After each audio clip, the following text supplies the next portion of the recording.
乡亲大家平安，今仔日是新历的7月23，旧历的6月初3，礼拜四。新闻的头一条：提3倍罐跋筊，新北市的警察抄缴警掠27个人。新北市一间地下缴警轮流伫滚仔间违建的铁皮厝，用奶招缴卡来跋筊，阁有收这个3倍罐。警方接到线报，冲入去缴窟掠人，有27个人当场去互掌着，现场阁有缴金63万，甲3倍罐28000块。前面过啊！前面过！听到警察破门，缴客想要对后门走，但是四周围拢是警察。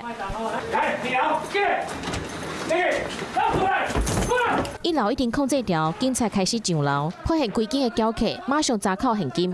扣是冰箱哦，是钱啊！警方查到27人，缴金63万，现场还阁有28000块的进行3倍罐。原来是买菜阿送买菜了后无钱会当跋筊，缴场就直接伫赖顶员讲会当收3倍罐，所以才有菜拿走来遮跋筊。